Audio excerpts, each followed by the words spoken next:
Bien.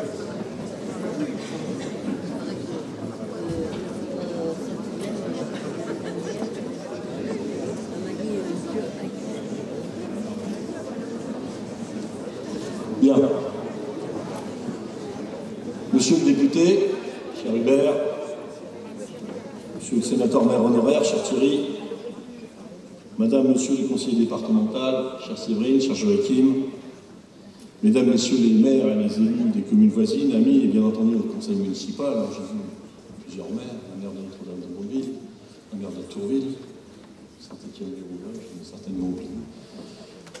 Monsieur le directeur départemental de la sécurité publique, mesdames, messieurs les représentants de la vie associative, mesdames, messieurs les bailleurs sociaux, mesdames, messieurs les représentants du monde de l'éducation, de la santé, de la vie économique, commerciale, artisanale et logement. Mesdames, messieurs les représentants du monde sportif, culturel et de l'action sociale, chers amis, cette année, j'ai le plaisir de pouvoir vous présenter les vœux de la municipalité au Palais des Congrès.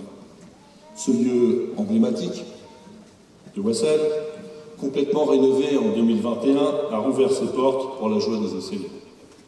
Ce soir, entouré d'habitants, d'élus, de nos partenaires institutionnels, je suis très heureux de vous souhaiter une très belle année. Qu'elle vous apporte santé et bonheur, qu'elle vous permette de réaliser vos projets et de partager de beaux moments avec vos proches. L'année 2022 a vu la situation sanitaire liée au Covid s'améliorer, bien que encore non stabilisée.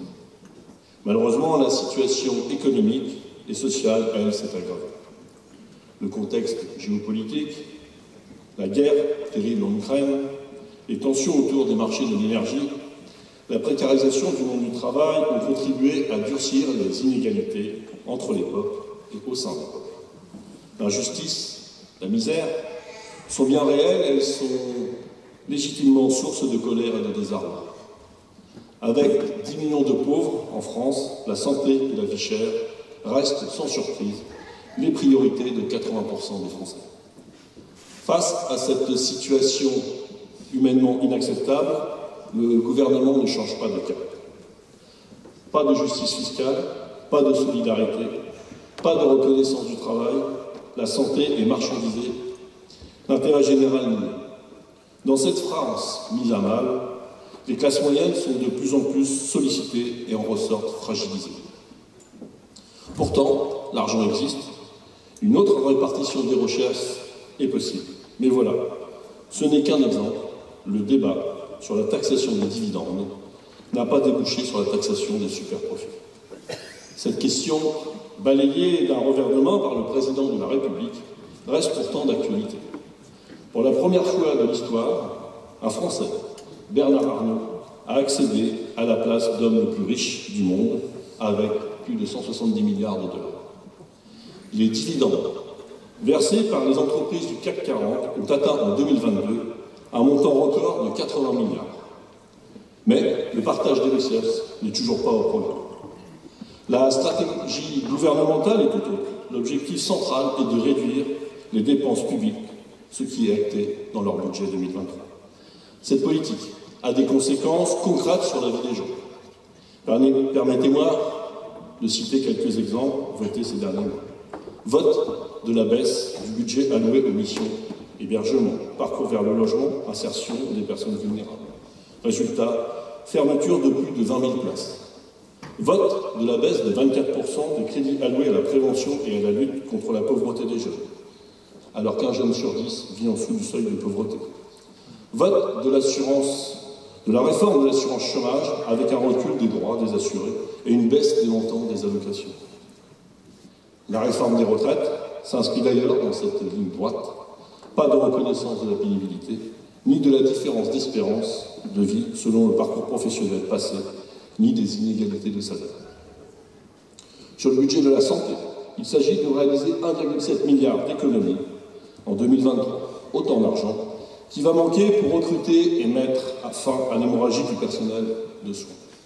Rappelons que 21 000 lits ont été fermés entre 2017 et 2022, par manque de personnel. La récente grève des médecins et des personnels soignants est un ultime cri d'alarme pour sauver notre système de santé à bout de souffle. Je voudrais saluer ici le travail remarquable des équipes médicales et soignantes qui accueillent à Wessel, au centre de gériatrie, des personnes particulièrement fragiles. Je voudrais remercier nos aides à domicile, nos travailleurs sociaux, pour leur investissement auprès de nos aînés, qui va souvent au-delà de leur mission. L'austérité décidée à Bercy touche également les collectivités territoriales. Pourtant, c'est encore vers elles que l'État se tourne pour construire et entretenir les écoles, les équipements sportifs et culturels, ou pour mettre à disposition des agents municipaux en temps normal ou en temps de crise. Cette austérité, décidée par le pouvoir en place, est profondément injuste, car les collectivités ne sont aucunement responsables dans le déséquilibre des comptes de la nation. Elle est profondément injuste, car elle met en péril le service rendu aux habitants. Des habitants pour qui la mairie est le dernier interlocuteur local. De plus, l'effort demandé aux collectivités a déjà été effectué. Elles ont ainsi participé ces dernières années pour 46 milliards d'euros au redressement des comptes publics. Pour Wessel, c'est un budget amputé de 1,4 million d'euros par an. Rappelons que les collectivités sont un levier économique essentiel dans la vie locale. Elles réalisent encore plus de 70% de l'investissement public. Comme l'urgence sociale, l'urgence climatique est malheureusement sous-estimée par nos gouvernants. Le GIEC, dans son 6e rapport, confirme l'urgence nécessité de changer de braquet puisque des solutions existent. Si rien n'est fait, le réchauffement climatique pourrait atteindre plus de 2,7 degrés Celsius à la fin du siècle. Fait intéressant, les auteurs du rapport notent que les ménages dont les revenus se situent dans les 10% les plus hauts sont à l'origine de 35% des émissions mondiales de gaz à effet de serre. A l'inverse, la moitié, la plus pauvre de la population mondiale, n'est responsable que de 10% de ces émissions.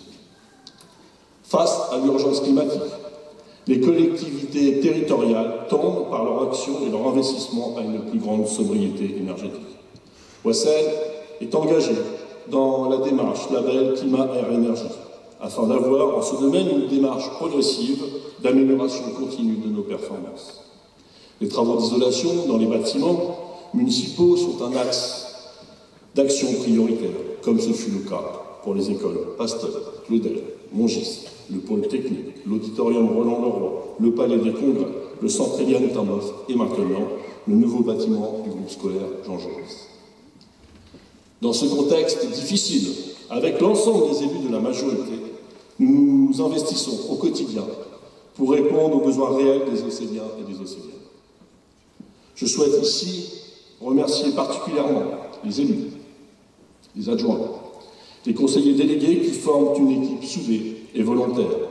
Grâce à vous, chers amis, à vos compétences, votre connaissance de Wessel, grâce à votre détermination, nous sommes présents pour les Océliens, pour leur cadre de vie, pour mettre en œuvre des actions fidèles à nos valeurs de solidarité, à notre volonté commune de favoriser l'éducation, l'accès à la culture, aux loisirs et au sport. Je dois dire qu'il nous faut parfois une certaine dose d'imagination et beaucoup de dévouement quand nos moyens diminuent et que les besoins augmentent. Mais nous trouvons les solutions. Avec les agents municipaux qui servent quotidiennement l'intérêt général, nous sommes là pour notre ville, pour nos habitants, et je tenais à les remercier également. Ces derniers mois, les conséquences de la crise énergétique ont été particulièrement lourdes pour les collectivités. À Wessel, nous avons dû faire face à une augmentation sans précédent de notre facture énergétique. En 2022, cela représente un surcoût de plus d'1 million d'euros. La hausse du coût des denrées alimentaires, des matières premières, est venue également alourdir la facture des collectivités. Nous avons pris des mesures afin de ne pas faire supporter le coût de l'inflation par une augmentation à hauteur des tarifs municipaux. Nous n'avons pas baissé les subventions aux associations, pas plus que nous avons décidé d'augmenter les impôts en 2022 et 2023. Un choix assumé pour ne pas pénaliser les habitants qui doivent faire face au renchérissement du coût de la vie. L'année 2022, Wessel a repris une vie collective normale. Nous avons eu le plaisir de partager des moments festifs grâce à la vitalité de nos associations et de nos services. Le 13 juillet, l'opéra a été à l'honneur lors du traditionnel feu d'artifice. Un spectacle pyrotechnique et musical a illuminé le parc du château. Cet événement, qui participe au rayonnement de notre ville, mobilise beaucoup d'énergie dans les services. Je tenais à remercier les forces de l'ordre qui nous ont accompagnés avec des renforts dans la sécurisation de cette soirée. Les balades du Hérisson, la Saint-Martin et ses chars fleuris, les quais en fête et les festivités organisées dans les différents quartiers, comme la fête intergénérationnelle et multiculturelle avec la dalle, ont permis un été joyeux. Pour la première année, nous avons accueilli un marché et des animations médiévales dans le parc municipal. En 2022, nous avons retrouvé nos seigneurs avec un spectacle, dans les banquets, un voyage et la distribution du colis de Noël.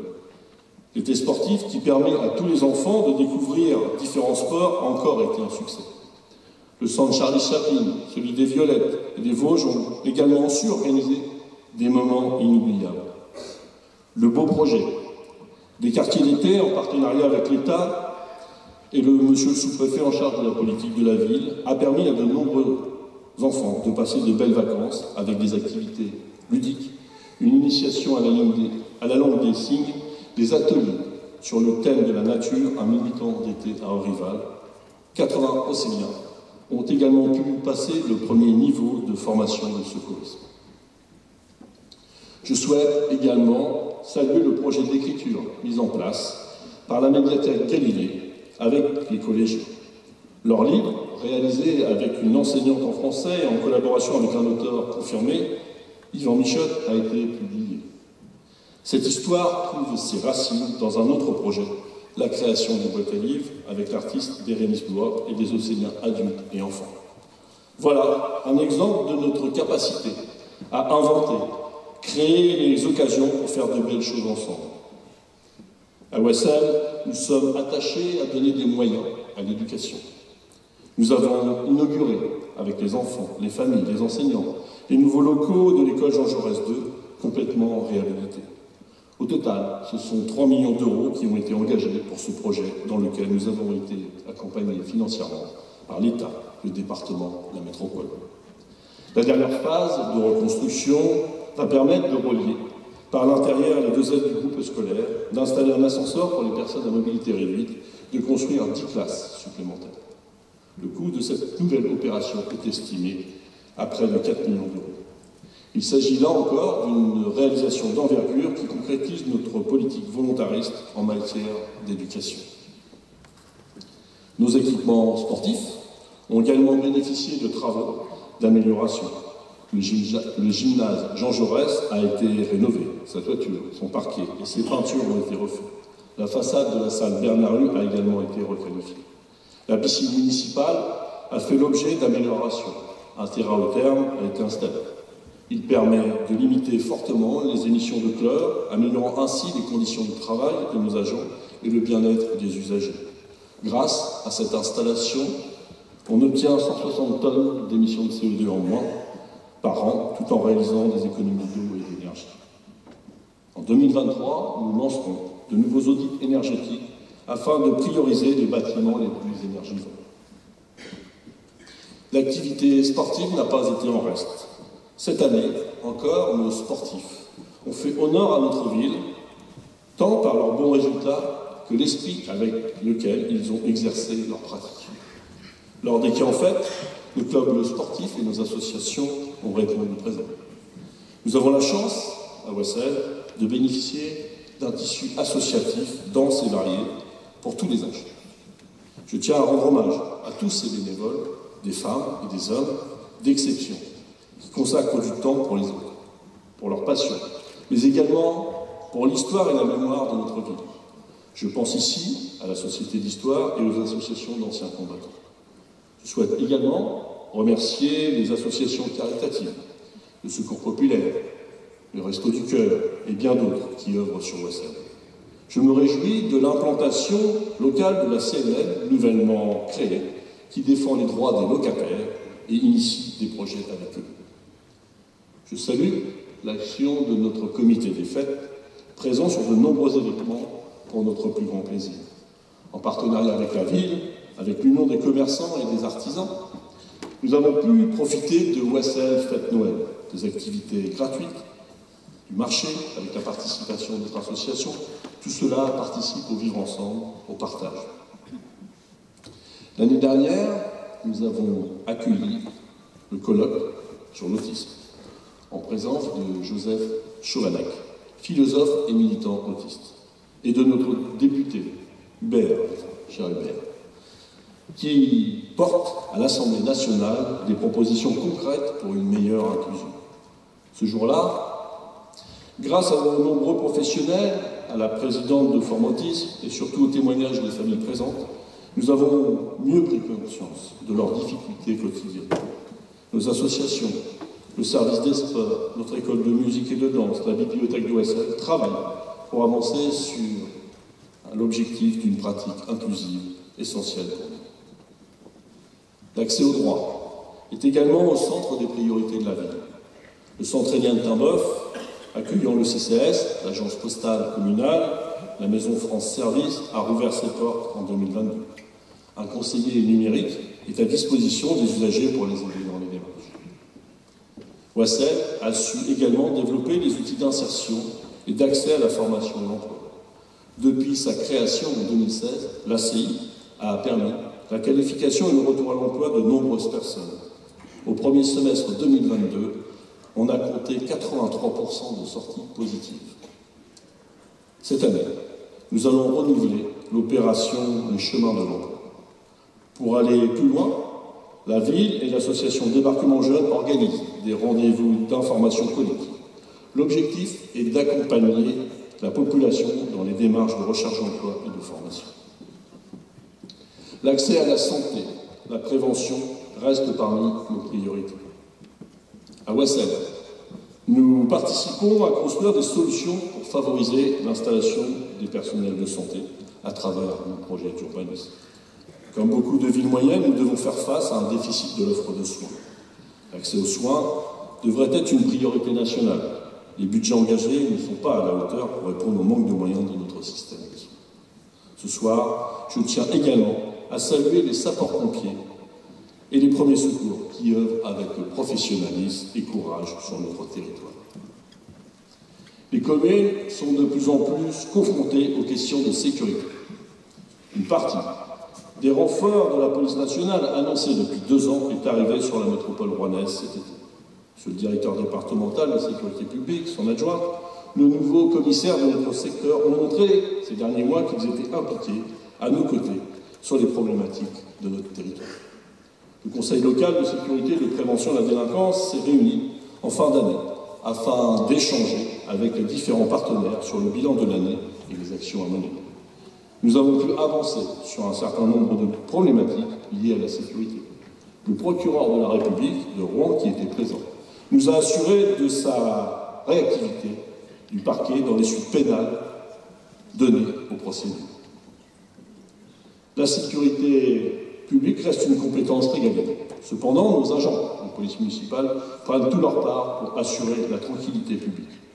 Nous venons de recruter un nouveau policier municipal qui va intégrer le service prochainement. La ville fait aussi appel toutes les nuits à une société de gardiennage. Après les travaux de génie civil de cette fin d'année, le déploiement de la vidéoprotection va commencer au premier trimestre 2023. Un plan pluriannuel d'investissement a été adopté afin de mettre en place sur 4 ans l'équipement de la ville en vidéoprotection. Par ailleurs, un partenariat va être formalisé avec la police nationale pour leur permettre un accès autonome et direct à nos images. Nous restons également vigilants sur les transports collectifs et le droit à la mobilité pour tous. Le conseil municipal a réaffirmé sa volonté de voir la mise en place d'un service express métropolitain. Nous ne baissons pas la garde avec le collectif SOS Garde. Il est fondamental de maintenir un guichet humain du premier au dernier train et de garantir l'accès pour les personnes à mobilité réduite. 2023 sera l'occasion de finaliser des projets, mais également d'en initier d'autres. Préparer l'avenir, c'est anticiper rendre possible l'implantation d'activités économiques et de projets innovants dans notre ville. La zone d'activité de la Sablonnière va ainsi redynamiser le quartier du Bel-Air, en créant des emplois, en pérennisant des savoir-faire qui vont profiter aux habitants, mais également au commerce de proximité. Nous travaillons avec la métropole pour la réalisation d'un projet qui s'inscrit dans la production d'énergie durable, avec l'installation d'un parc photovoltaïque sur la zone sud à l'horizon 2025. Après des années de négociations, ces derniers mois, le travail a pu également commencer avec la métropole sur le réaménagement des friches industrielles d'Orgachine et Yorkshire. Il s'agit de requalifier le quartier des Trois Cités avec un aménagement mixte et équilibré. Ce projet de près de 40 hectares comprendra du logement, des activités à caractère commercial et artisanal, PME, PMI, industrie. Même si le chemin est encore long, le travail avance et se fera en partenariat avec les habitants. Des réunions de quartier doivent être programmées au printemps. Je salue d'ailleurs la création de l'association de quartier SLGK, qui a déjà commencé des actions pour faire vivre ce quartier. Ouassel bénéficie d'un dynamisme démographique. En 2023, notre population est de 12 344 habitants. Depuis 2016, nous avons gagné 1000 habitants. Pour répondre à cette évolution, la ville mène une politique de l'habitat équilibré. Des projets de construction vont être réalisés, proposant des habitats diversifiés et d'autres vont démarrer. Début 2022, rue Ascension de Souza, 11 maisons individuelles ont été réalisées. Un lotissement de 19 maisons à Jean-l'Herminier est en cours de réalisation. La reconversion d'une friche industrielle UDR avec un projet de logement senior, des maisons de ville et des lots à bâtir. Sur le site du manoir Lambert, nous avons retenu un projet qui préserve une partie de notre patrimoine architectural. Il va notamment permettre de répondre aux besoins spécifiques des logements seniors avec du logement locatif et en accessibilité à la propriété. Il est aussi prévu une maison médicalisée et un restaurant. Ouassel a fait le choix de répondre aux besoins de sa population. Cela guide les projets qu'elle accueille. Près du collège Jean Charcot, les travaux d'aménagement d'un lotissement vont commencer en début d'année pour 34 lots à bâtir et 10 maisons de ville. De grands chantiers ont été achevés en 2022 ou sont en cours. Avec Habitat 76, en début d'année, nous avons vu la fin de la rénovation des immeubles de la paix. S'en suivra la rénovation des immeubles du quartier du Bel-Air. La ville a exprimé son souhait de conserver la qualité architecturale des bâtiments des cités-jardins, car nous sommes attachés à notre identité et à l'histoire ensemble. Avec le foyer Stéphanais, après la réhabilitation, la résidentialisation des immeubles des Oiseaux est en cours. La démolition-reconstruction des garages à l'été 2023 est prévue sur un an. Les travaux sur le chemin de l'Allée commenceront donc en 2024 pour refaire la voirie, les réseaux, l'éclairage public, aménager une piste cyclable. Il s'agit de construire des espaces apaisés qui permettront d'aller jusqu'à l'école Pierre Coutin. Avec la CIEMOR, dans le quartier Saint-Julien, la première pierre a été inaugurée dans le cadre de l'opération de renouvellement urbain d'envergure sur le parc immobilier de 172 logements. Cette requalification importante et qualitative comprend une réhabilitation intérieure et énergétique, la création de balcons et de jardins privatifs.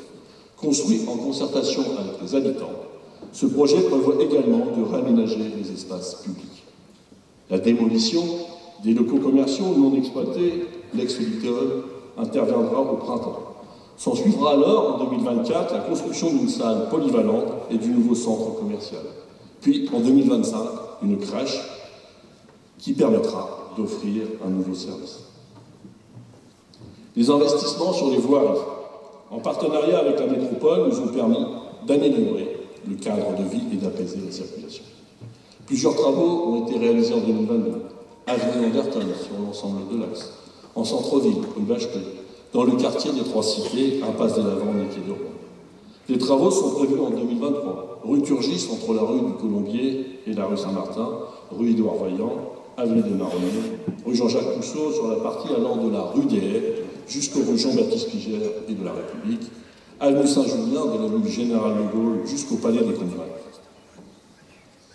L'espace Daniela Orlaville, qui rend hommage à ces sportifs océaniens d'exception, se poursuit. Il va faire l'objet d'aménagements spécifiques pour que soient identifiés facilement tous les équipements à disposition des usagers. Il est aussi prévu d'installer une frise photographique le long du mur du stade montrant la vie à Oise. Pour conclure, je voudrais remercier chaleureusement tous les habitants, l'association NACPO, les services, les élus, Thierry Foucault, notre maire honoraire, notre député Hubert Geoffroy, qui se sont mobilisés pour dire non à un projet d'aire de grand passage imposé sans concertation et sans connaissance du territoire. Cette victoire, c'est la victoire des Océaniens. Nous avons vu, en 2022, que lorsque tout semble perdu et fermé, nous ne devons jamais renoncer à faire respecter la voix des territoires, des communes, des habitants, face à des décisions prises d'en haut. Je le dis, et je le redis, ici, le choix de Tourville-la-Rivière n'est pas juste, pas plus pertinent, et je réitère mon soutien et ma solidarité à sa mère, Agnès Cercel, à ses habitants, dans tous leurs combats et leurs démarches.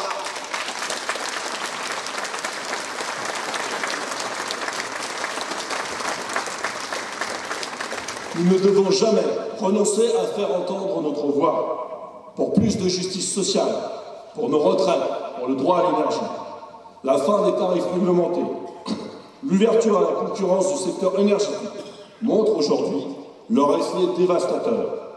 La libéralisation a eu raison de notre indépendance énergétique. Il est inacceptable de demander aux usagers de ne pas se chauffer, aux écoles de fermer leurs portes quand les spéculateurs engrangent des profits. En 1946, Marcel Paul, ministre de la production industrielle et résistante, à qui on doit la création d'EDF et de GDF, entreprises publiques, adressait ce message.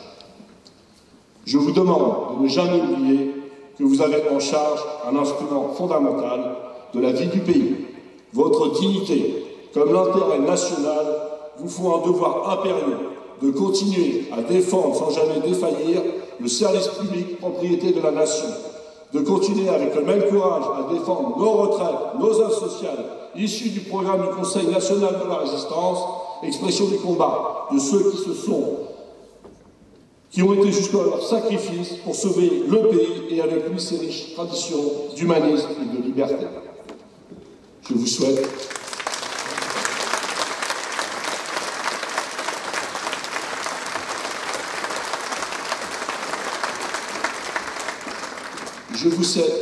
à toutes et à tous, chers amis, une très belle année 2023. Merci.